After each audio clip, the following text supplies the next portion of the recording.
ಅಭಿವೃದ್ಧಿಯ ಕಡೆ ಸಾಗ್ತಾ ಇರುವಂತಹ ಊರಿನ ಪಕ್ಕದಲ್ಲಿದ್ದು ಅಭಿವೃದ್ಧಿಯ ಮುಖವನ್ನೇ ನೋಡದಿರುವ ಪಾಳು ಬಿದ್ದ ದೇವಸ್ಥಾನ, ಕಳಚಿ ಬಿದ್ದ ಗೋಪುರ, ಕಾಣದೇ ಇರುವ ಮಹಾದ್ವಾರ, ಒಳಗೆ ಹೋಗಿ ನೋಡಿದರೆ ಲಿಂಗರೂಪಿಯಾಗಿದ್ದ ಸೋಮೇಶ್ವರ.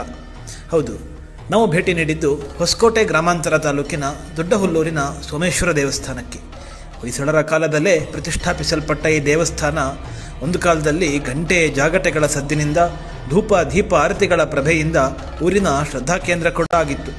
ದುರಂತ ಅಂದರೆ ಇವತ್ತು ಪೂಜೆ ಪುನಸ್ಕಾರ ಇಲ್ಲದೆ ಪಾಳು ಬಿದ್ದಿದೆ. ಯಾವಾಗಲೂ ಅಪರೂಪಕ್ಕೆ ಶಿವಲಿಂಗವನ್ನು ತೊಳೆದು ಒಂದೆರಡು ಬಿಲ್ವಪತ್ರೆ, ವಿಭೂತಿಯ 3 ನಾಮದಿಂದ ಅಲಂಕರಿಸಿದರೆ ಅದೇ ಆ ಪರಮೇಶ್ವರನಿಗೆ ಮಹಾಪೂಜೆ. ಸುಮಾರು 600 ವರ್ಷಗಳ ಹಿಂದೆ ನಿರ್ಮಾಣವಾಗಿರುವ ದೇಗುಲದ ಗೋಡೆಗಳಲ್ಲಿ ಬೇಡರ ಕಣ್ಣಪ್ಪ, ನಾಟ್ಯ ಮಾಡುತ್ತಿರುವ ಗಣೇಶ, ಕೊಳಲು ನುಡಿಸುತ್ತಿರುವ ಕೃಷ್ಣನ ಕೆತ್ತನೆ ಮೂಡಿಬಂದಿದ್ದರೆ ದೇವಾಲಯದ ಸುತ್ತಲೂ ಗಿಡಗಂಟಿಗಳು ತಮ್ಮ ಇರುವಿಕೆಯನ್ನು ಕೂಡ ಹೇಳ್ತಾ ಇದ್ದಾವೆ.